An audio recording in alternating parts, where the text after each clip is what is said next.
Assalamualaikum and a very good day. I bid to Sir Syamsul Ariffin and fellow audiences.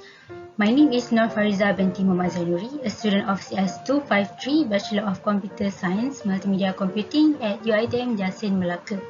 And today I will be presenting the Lean Canvas for Pandemic Stage, promoting good COVID-19 safety measurements for children through role-playing game.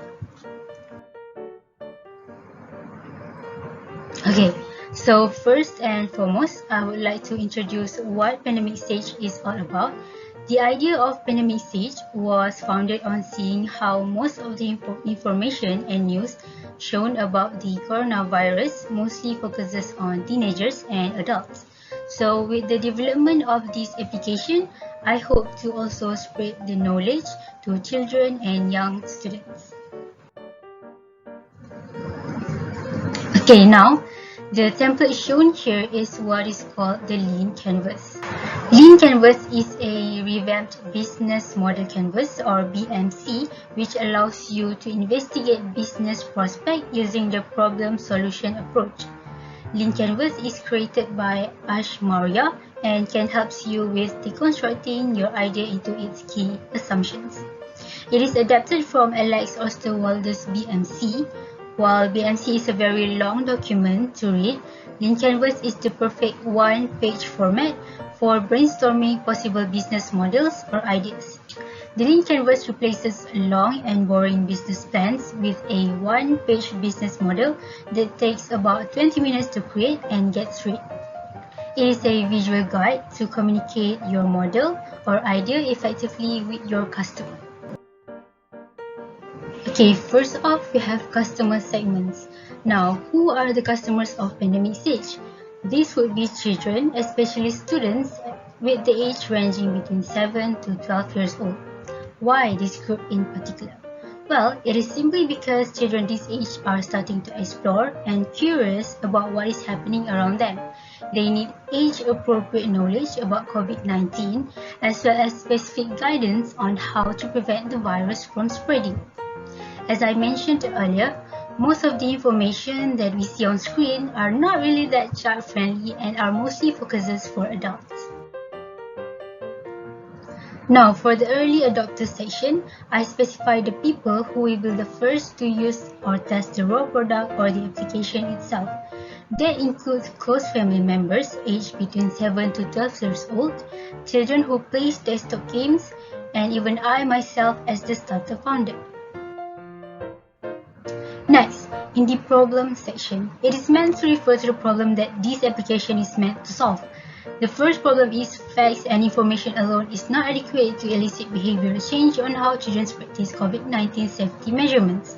Next, children's lack of enjoyment and engagement when studying theoretically and in traditional way. And the last one is educational tools are needed for learning outside the classroom. We know for a fact that it is hard for children and young students to focus when it comes to learning in a traditional way, which is in the classroom. It is often a topic of debate on how the 21st century teaching methods should be improved to increase students' motivation to learn.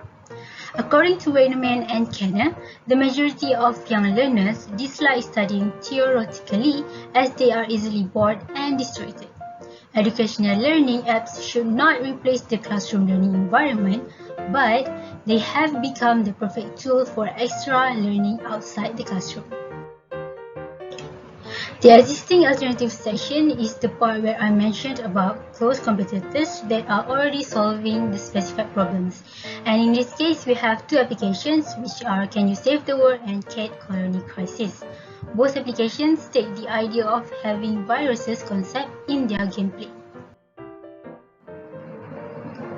Now we will take a look at the revenue structure or revenue streams part for pandemic stage.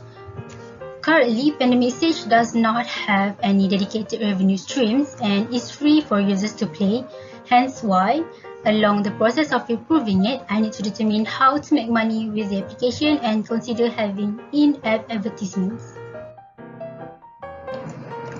Next, the solution part. The problems made in previous problem section are solved and matched by this relevant solution. The Pandemic Stage application offers a role-playing game for children to increase their knowledge about COVID-19 safety measurements. It is also a game-based learning application made for a fun learning experience. Next is Unique Value Proposition. It is no accident that this box takes the center part of the lean canvas. Value proposition explains why the application is good and why it should be used for children. First, the application is definitely easier to play. The gameplay is said to be easier than most game-based learning applications available out there. The application is also built in a side platformer style similar to the Super Mario Bros. And have 2D graphics. Second, the information provided in the application focuses on basic and general knowledge of COVID-19. This is to make sure that children can understand about the situation easier and understand the basic but important things they need to know. Last but not least, the most important part about the game is for it to be fun. So this application is made with the idea so that children can learn about COVID in an engaging and fun way. Now, on the lower part of unique value propositions, there is a place for high-level concept. Pandemic Stage uses game elements and the element of risk to motivate its users. The former can be seen from badges and collectibles included in the gameplay. Okay, now let us take a look at channels for Pandemic Stage. The application is fully on online websites, so users need to have internet connection before accessing the application. It is available on multiple online websites such as itch.io, Sira, and other gaming sites. Next, key metrics. Key metrics are defined and used to measure the progress of this application. One of the key metrics for Pandemic Stage is the number of users. So upon releasing this game online, I can keep track of how many users are attracted to it. And the next one is about its functionality test. It is important to also keep track of the functionality of the application to make sure that no errors or bugs happen. This section can also be seen as the minimum success criteria needed. The fixed and variable costs find their place in the cost structure box. I have narrowed it down into two parts, which are the product development and support safety. So product development includes progresses such as scaling up with new servers, game engine, mobile development, and more. For now, the application is only available for desktop platform, and to further improve for it to be on different platforms, a few costs are needed here and there. When this application was first built, a big cost was invested into upgrading the game engine from a free account to a premium account of Construct 3.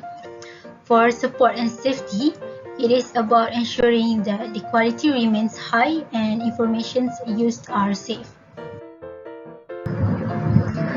Last but not least is unfair advantage. This term is used to denote the special thing about the idea that your competitors are not able to copy or obtain in any possible way. The unfair advantage of Pandemic Stage is that its gameplay depicts a real-life situations with viruses and vaccines.